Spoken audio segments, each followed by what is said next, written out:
Howdy y'all, Fuzzy Biker here in the Fuzzy Biker Garage. Right here is a Royal Enfield Interceptor 650 camping motorcycle. Baxter Cycle set that up for us as a camper. Had a discussion with a friend. He said the Interceptor was one of the best camping motorcycles out there. Talked to Baxter's. They had one that was close to the description of the friend's bike, camping bike, and they finished it off to make it a complete camping motorcycle. I took that 1,400 miles ride in 3 days. Went all the way across Nebraska through the sandhills of Nebraska. If you get a chance to do that, do it. Start at the east, go west. They get bigger as you go west. Saw Chimney Rock, Scotts Bluff, went into Wyoming, and all I got to say about Wyoming is amazing. I went up Highway 85 to Lusk and then kept on going on 18. Ended up in South Dakota, amazingly. And by the way, southwest South Dakota is mind-blowing. And I'm going to go back there next week on my Himalayan over yonder. We're going to take that and do some back roading up there. Anyway, and then back into Nebraska. And anyway, I learned a lot on that trip. I learned a lot about this motorcycle. So we'll talk about this bike. We'll talk about the accessories that made this bike such a great camping motorcycle. We'll talk about the gear, the bike gear that I have on this motorcycle. We'll talk about the gear I have for camping. Here's my little list right here. Then we'll talk about the trip a little bit. And then future ideas, future gear that I'd like to have, and future plans for riding. So the bike itself, Royal Enfield 650 Interceptor. It's a 648cc, air-cooled, oil-cooled. There's the oil cooler. Parallel twin, single overhead cam, 4-valve per cylinder, puts out about 47 horsepower, 39 foot-pounds of torque, about 52 or 3 newton meters, and it all goes through a 6-speed transmission. This is the bike in its purest form. The motor in this bike is, of all the incarnations of this, I own a Super Meteor, which is in the other room.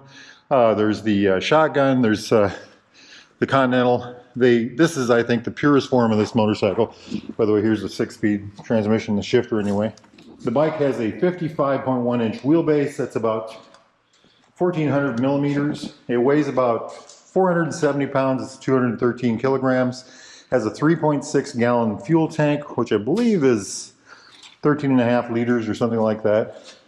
The front suspension is a 41 millimeter fork system with about, look at all the bugs on there, and we'll talk about that in a minute, with about 4.3 inches of travel. I think that's 109 millimeters. It's got on the rear, it's got dual shocks with about 3.5 inches of travel, or about 89 millimeters. It's got this wonderful brake. I think this bike has great brakes for what it is. 320 millimeter disc, floating disc, with a dual piston bi-brake caliper, ABS of course front and rear. Just an amazing machine. The rear has a 240 millimeter disc right back there with a single piston bi-brake caliper. This one has AEW pipes from Baxter Cycle. Amazing machine. Seat height in stock form is 805 millimeters, about 37.1 inches. Now this has a touring seat on there, and I'm going to tell you many times how great that seat is. I'm going to start right now.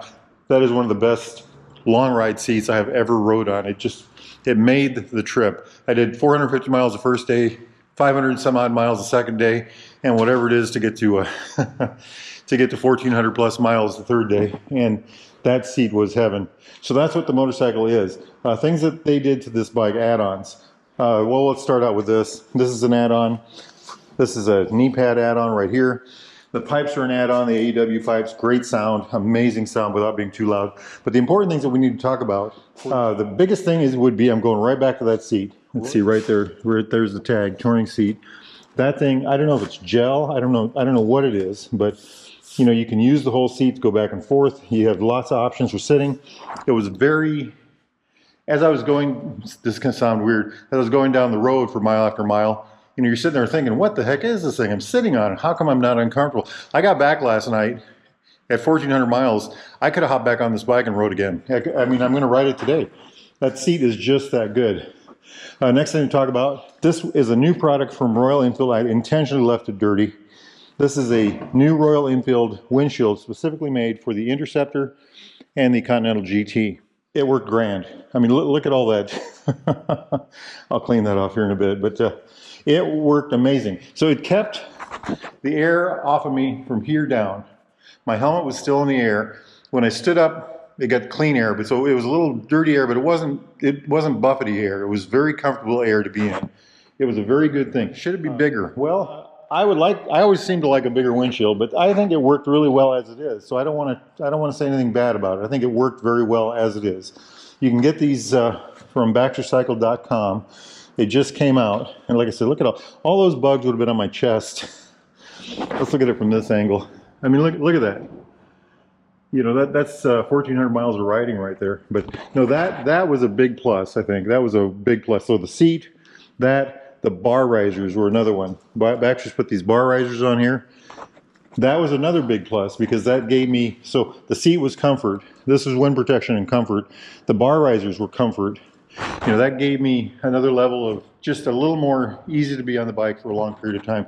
The next thing would be these grips. I think these are Biltwell grips. They're barrel shaped and they're kind of soft. You know, they're not soft, but they're soft.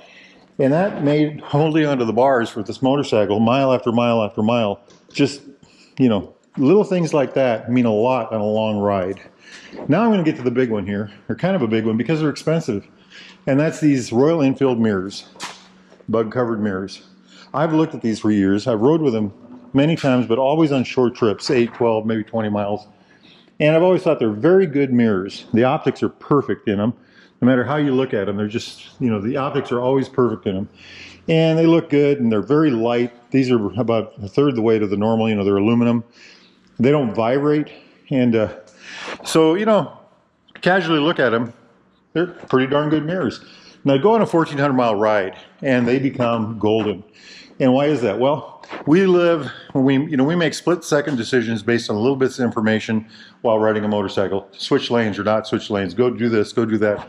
And the clarity that these provided, no matter where you looked and no matter what angle, low vibration or almost no vibration, and then that absolute clarity, it gave you this kind of confidence in what you're looking at. It really helped a lot. Not to go on about that, but so, you know, that is a big part of a motorcycle that you're going to ride on for 1,400 miles in 3 days. So I think, so the seat, the windshield, the bar risers, the grips, those are things that made the bike easy to live on, much easier to live with.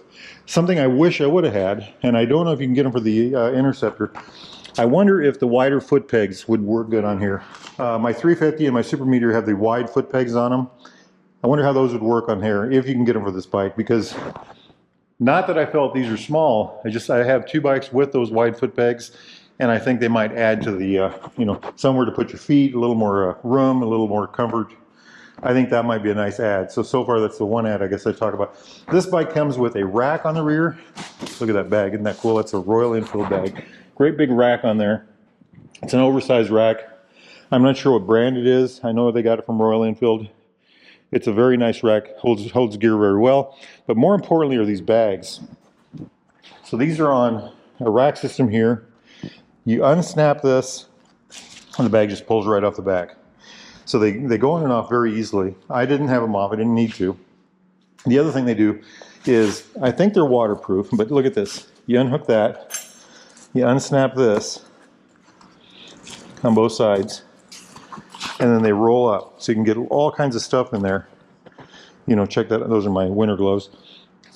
And then you roll them back up, latch the ends, throw this over, and then away you go. This has to be adjusted so that there's no slack, otherwise they come off when you're going down the road. That happened to me a couple times.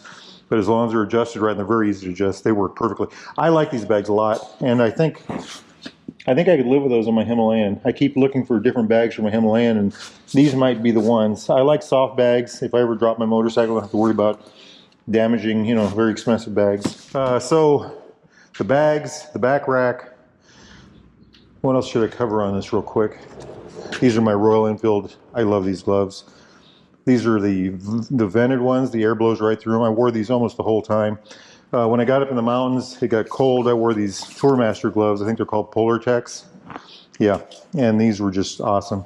I don't know if I was in the mountains. When I got into Wyoming, I crossed over from Nebraska. I went through, you know, from Chimney Rock to Scotts Bluffs, crossed into Wyoming. Suddenly got cold, and I don't know if I must have been going uphill because the whole trip going west from Iowa, you're going uphill.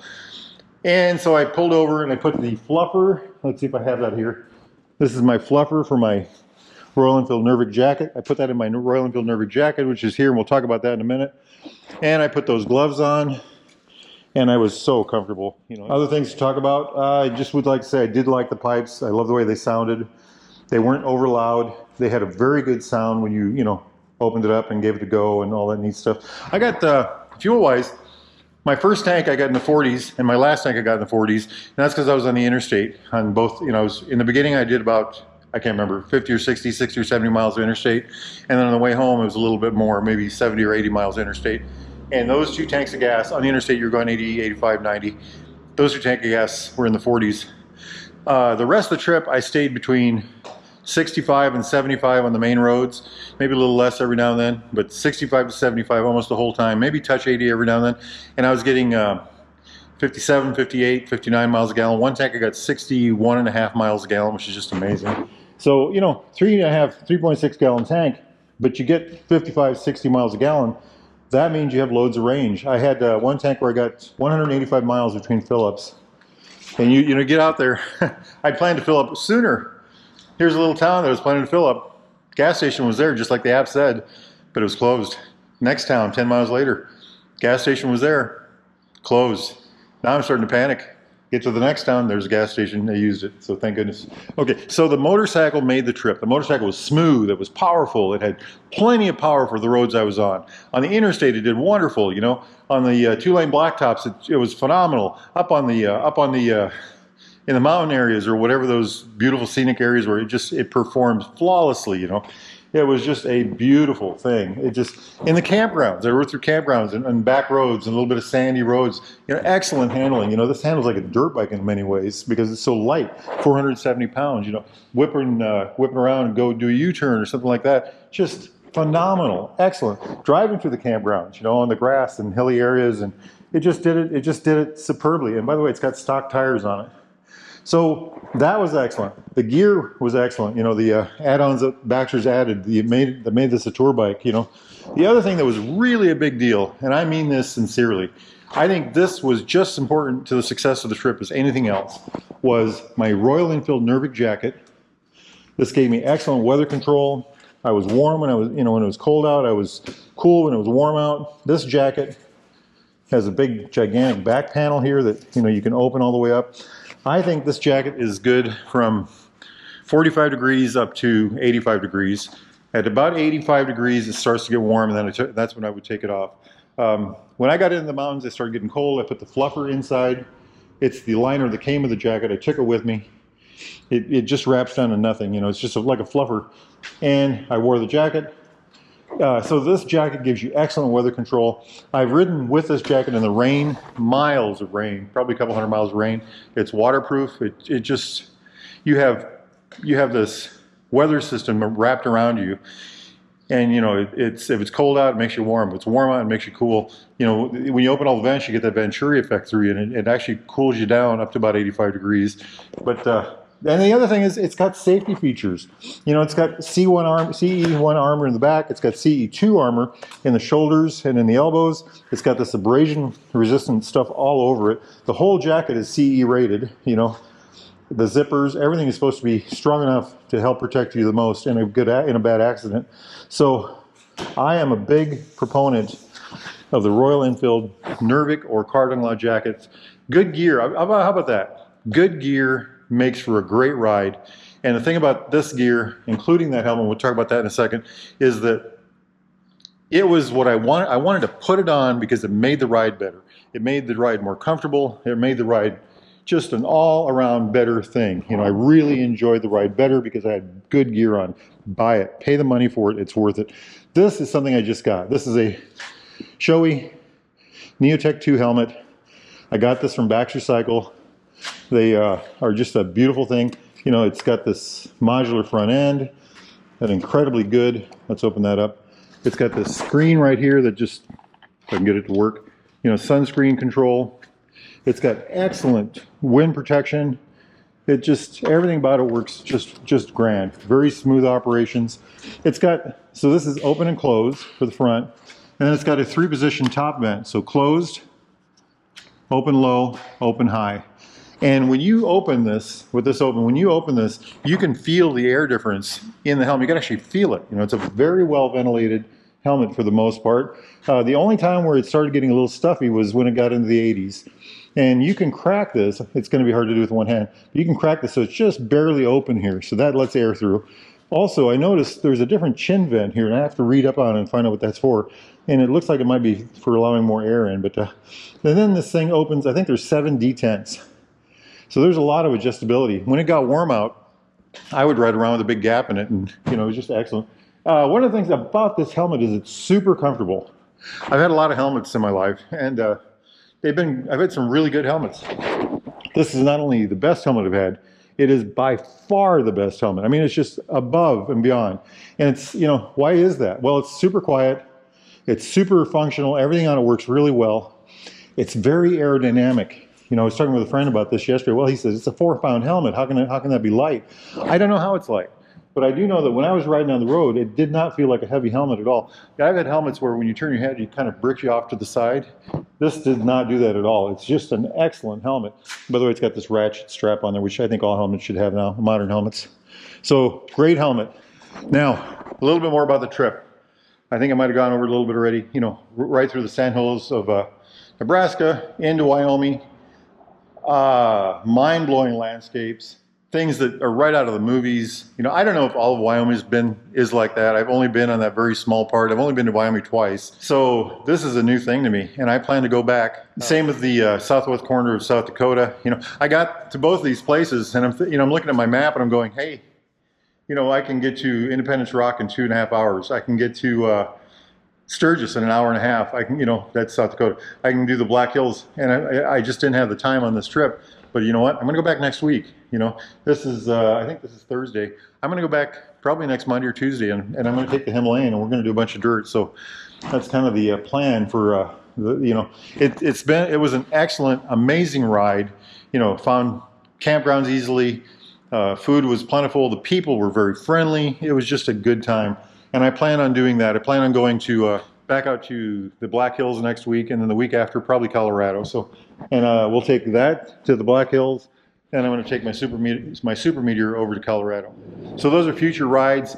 Future gear. I didn't talk about gear, I guess. In this bag is my tent, my sleeping mattress, my air pump, miscellaneous stuff, first aid stuff, medicines, flashlights, all that kind of stuff. And over here is my sleeping bag.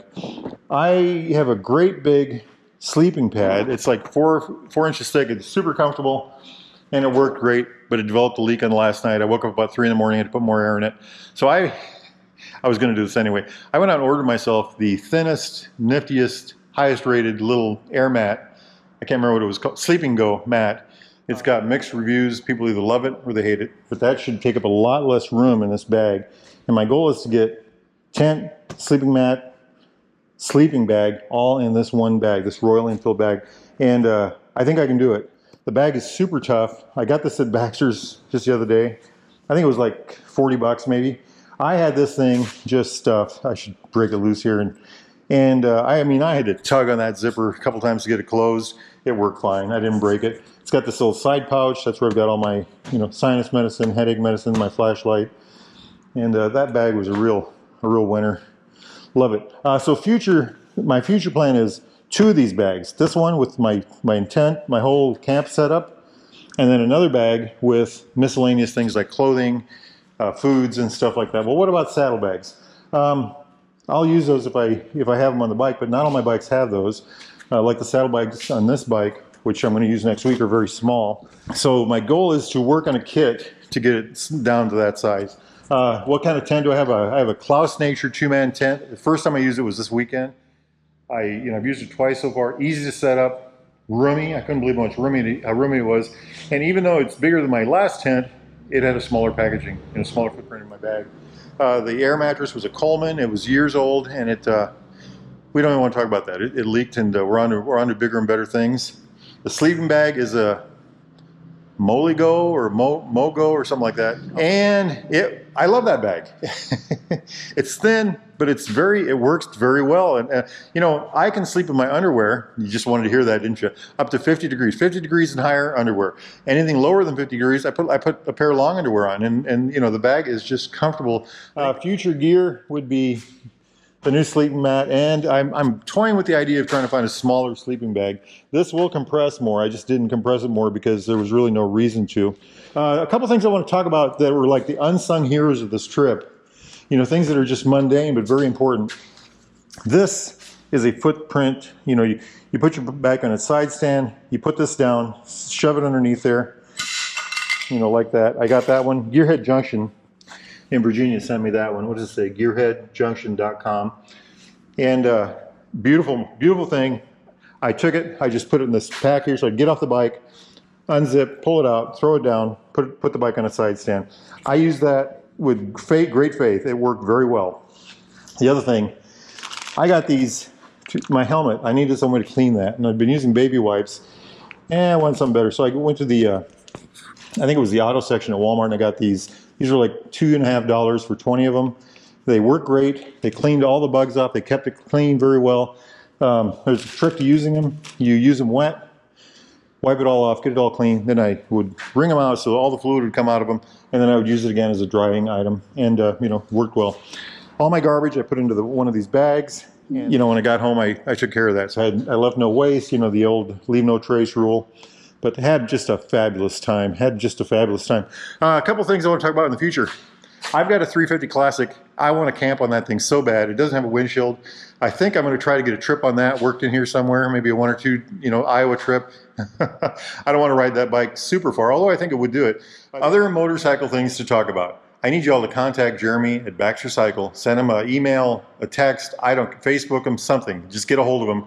I would like a Meteor 350 set up as a camping bike like this, and I would like to put 1,000 miles on it, because I really believe that motorcycle will do the job with, you know, absolutely very well. It should do it without any problems. That would mean a windshield, some bags, a comfort seat. You know, I just did a review on a red one here, a red Supernova model. And I kept saying in that video, a couple times I said it, that I could drive that thing across the state of Nebraska. Well, I would like to do that. So send them guys a note, let them know. Anyway, if y'all are interested in a motorcycle like this, accessories, parts, doodads, thingamajigs like this, get yourself over to Baxter Cycle in the mighty metropolis of Marnie. They sell Royal Enfields, new and used, Triumphs, new and used, British classic bikes of all types, gear, you know, boots, gloves, all the helmets, all this wonderful stuff, jackets. And get a hold of those guys, or go to baxtercycle.com. Make sure you tell them that Fuzzy Biker sent you. If you send them an email, put Wahoo at the end of the email or a text or whatever. Anyway, I really want to thank those guys. They let us play with this thing, and they let us prove a point and check this thing out and see how it is. So I really want to thank them. You know, thank you, Jeremy. Thank you, Baxter Cycle. That was really, we learned a lot on this trip. Hey, life is good. It's a beautiful sunny day out. I'm gonna go for a motorcycle ride. Y'all do the same. Wahoo! Yippee-yi-yay! Yippee-yi-yo! Down the road we go. Beautiful, beautiful machine.